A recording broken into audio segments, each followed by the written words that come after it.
a lot better understanding than others, blah, blah, blah. So, like I said, at any point you have questions, ask. Okay, so we all know like sepsis, and I sent out like this month on Learning MS, so you guys, I don't know if you got some, I know some of you have that done. There's some good information in there. Leading cause of death in U.S. hospitals. I'm not going to go through all these statistics, but major problem. Sepsis is a major problem, major in-hospital problem as well. So a lot of deaths unnecessarily. I think there's some confusion, and that's across the board on a lot of people. As far as when they talk about sepsis, you may have heard bacteremia, sepsis, severe sepsis, septic shock. I have some definitions in there that I put in here, and you guys can look through. We all have bacteria, right, all the time. We all know how this plays out. Got bacteria in there at any point. I think that one of the things I've seen, or one of the questions is okay, well, somebody, we suspect they're septic, or we're seeing signs and symptoms of sepsis. When do they go from being septic to severe sepsis? Or septic shock isn't too hard, right? We can use some parameters, use the map, vital signs. We can see when somebody's in shock, right? In septic shock, that's not too hard. But when is it that they go from, and this question's been raised a lot of times, when do we say, well, they're septic and now they're severely septic? Or where's this line at? I think people want some, definitive line. Who knows when that goes, right? I argued that on that on the learning because they had that as one of their questions. They wanted like this definite line. There is no definite line. There's lots of people. Where is that line? When do they go from there? We don't know. But what we can do is be preemptive, right? If we have suspicion, and that's really what the ticket is. There's tons of work being done on sepsis all the time, but it seems people kind of like, well, how do I know that they're headed that way? Well, guess what? None of us really know if they're headed that way, but if we start to pick up on certain things, that should clue us in. So, and I agree with you that learning MS thing, I don't know, they didn't give good definition because there is no good definition. Right. But they wanted an answer. They wanted an answer. Yeah, so that. Here's just some numbers. If you look at common infections that have led to sepsis, lung 35, UTIs 25, gut infection 11, skin 11. So that gives you an idea of where these things come from. Dr. Parker, where do you see a lot of sepsis? Again, a lung. And the thing is, you have, with lung too, or with any of these infections, a lot of times you have to see where the patient's coming from, because your big septic with lung or UTI is the bad sepsis is going to be, they're going to have Pseudomonas or something. Where's your Pseudomonas patient going to come from? It's a nursing home, or they've been in a hospital before. They're going to, have they been in bed or sick for a long time previously? Have they had surgery, or, just diabetic? What's their previous history like? So those things are, all that history, just what the patient background is. Right, and that's a crucial part of it, is where, is looking at that. Has this person been ill? Have they been ill for a while? Are they coming from a skilled nursing facility? And we can be helpful on our end too, from the EMS side of that, as far as being able to give a good living condition history. Exactly. It's not just right. Where are they coming from? Specifically, like nursing homes, what are they living in at home? Exactly. Some of them, they might be able to give you that history. They've had several MRSA infections in the past. They've had several skin issues. Whatever, they've been a carrier, or they had several purulent infections. People these days are, some of the MRSA people are kind of aware that sometimes they'll just slip that in there. Oh yeah, they had MRSA, so then right there you've got right there. Yeah, exactly. A lot of good history taken, talking to the patient, which is what we do, right? Ultimately. Hepatitis C. Yeah, good point. Hepatitis C, they're prone to sepsis. There you go. Some of the signs and symptoms, right? We kind of get that: fever, hypothermia, heart rate above 100, increased respiratory rate, altered mental status, high glucose without a history of diabetes. These are all going to be, now, when we go through this stuff, we can contribute some of this to what? Lots of things. There's lots of things that will cause you to have, right, elevated heart rate. Again, history and assessment. A lot of this comes down to good history, good assessment. You could have the flu and present with these same type of things. So this is not, in your face, but these are the things we want to look at. General inflammatory response, high white blood cell count, immature white blood cells, elevated plasma. Some of these things are naturally things, I threw them in there, we're not going to necessarily see that they're going to see in hospital, things that they're going to look for. Hemodynamics, hypertension. If they're hypotensive, they're headed into what? Right, that's a pretty easy one for us. If they got a systolic pressure of 80, that's actually fairly easy for them. We know where we're at with that, right? And then it's being aggressive. Decreased end tidal. I know that a couple of us here have talked about that, and I sent out some stuff to you guys from the physician in Florida. We looked at the correlation between end tidal and lactic acid.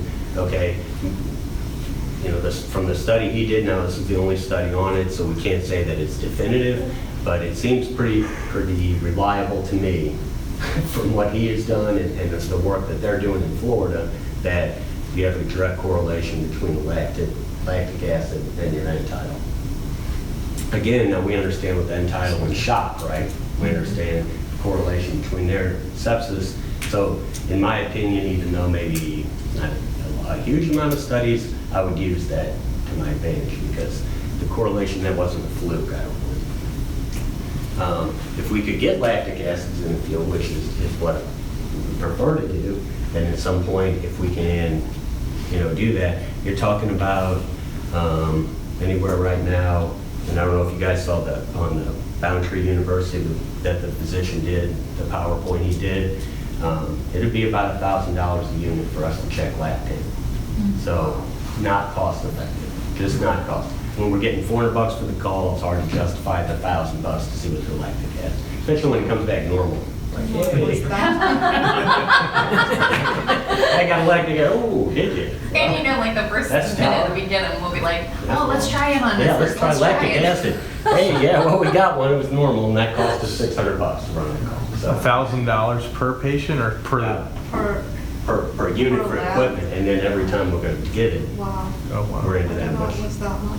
I Yeah. wonder what it is in our lab. It would depend, well, again, somewhat different. We can ask Curtis actually, Yeah. but But you can bill for it. we can bill for it. We can't bill for it. Nobody's going to help us out with equipment. You got the CLIA problem. So there's a lot of issues. Don't come out one day with a That's exactly finger right. stick lactic acid. Yeah, it is a good point. The finger stick thing is good in Canada, good in Australia, good in Europe, but it doesn't seem to be good in the 50 states here. It's a little confusing to me that all of Canada, all of Europe, and all of Probably Australia, which is a pretty big country, It's a pretty big business country. thing, probably. Yeah, yeah. Because otherwise it doesn't make sense. I mean, it should be It makes no sense. done off the pH. Yeah, when you can do it all. So it appears to be money driven. Now, I will say that I put our name on a list to do a pilot with the finger sticks. So at some point, if the FDA will agree to even start the pilot, then they're going to pick 10 sites, CMS sites across the country.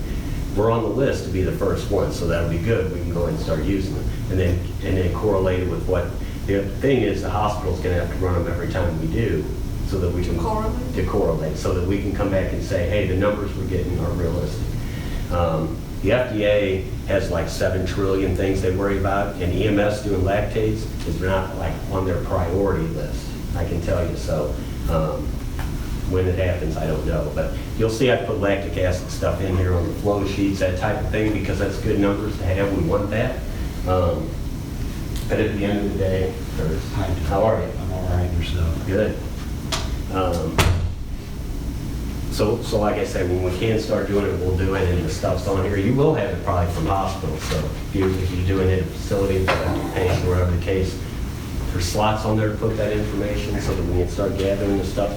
But it's not going to happen quickly, but making progress that way. Here's some obvious signs, symptoms of organ dysfunction. One additional one that I read recently on that was the elevated glucose as well. Yes, yes, definitely. Glucose is important, and I got it on the flow sheet as well. You always want to see what their glucose is. Anybody we think is septic.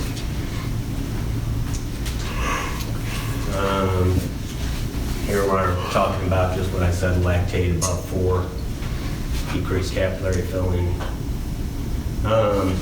So what we talked about here at the beginning when we're doing our assessment. The history is important. Get as much information as you can. If they're presenting and they tell you they've been recently treated for an infection or a wound, or they've been hospitalized, or then you want to start thinking that way. If they're presenting with a fever and they have flu-like symptoms, or that's where you want to start looking at that. You know, have you had an infection? Have you had? These are the things you're going to need to know to differentiate between one or the other, or at least start leading you in that direction. Somebody that's got an acute altered mental status, that should be ringing bells to us anyway. Past history, immunocompromised, all important. These are all the things that we want to know. Significant findings, the hyperthermia or the hypothermia. I have it at 100.4 is what I have it at, which is what the septic bundles used. And so the parameters I used here are the same ones that they're using for sepsis bundles and the Surviving Sepsis campaign. So at above 100.4, less than 95, tachypnea, tachycardia, and tidal less than 25. Acute mental status change. If you know they have a UTI, if you know they have pneumonia, obvious infections, or if they've been treated for skin infection or some sort of wound infection. So again, a lot of this comes down to you being a good history taker and good assessment. Assessment history, number 1, vitals naturally. That goes with everything, respiratory effort, SpO2, you want to get their end tidal. 12 lead naturally, blood glucose, and we'll go through the flow sheet here at the end, and I have all this stuff in here. You want your lactate, your end tidal, access times 2 preferably if they're in severe sepsis, septic shock. You're going to want volume, fluid replacement. You want to get good cultures and labs. Okay, so there's the standard of care, right? Fluid bolus of LR, and what they're saying LR right now, that can. They're saying LR now because they're saying that the sodium chloride, they're saying the chloride excess may be too much load on the kidneys is what the explanation that I've, that's what I've heard. And that's very recent. That's very That's in the recent, last bundle. That was one of the things that changed, so we got it as LR. 1,000 initial bolus. You want to target, and that's going to go even once we get them and we do our deal in hospital. Again, this is why you got to give good information. We want to present with good information. How much fluid did you give? Ultimately, within the first 3, you want to give 30 mils per kilo. So we need to talk to each other when we're handing off. People need to be on the same sheet of music because the hospital is going to continue with this same path. Hypotension, we're going to use the Levofed, 8 and 250. We use Levofed now, no difference here. It's in the IV pumps, your mix. So that's not something foreign to us. But that's what we're going to want to go to with the septic shock that's refractory to the fluid. If the fluid's not getting it done, we got to get the pressure up, right? That's a given. Broad spectrum antibiotics, which we have in here, and then want to consider cardiovascular IVC ultrasound. Now that we have the ultrasound, this is one of the cool things. What can we see when we do? What are we looking for Fluid here? volume. Fluid volume, right? Unfortunately, I don't know if I'm going to be able to play this on here. Mike and Dan, this just gives you, this is not the greatest slide I have on there, and I can't play it off there, unfortunately. They took one the other day. That would be one of the things I would practice with, is looking for the inferior vena cava. It takes a little practice, a little work, but it's going to tell you a huge amount about this.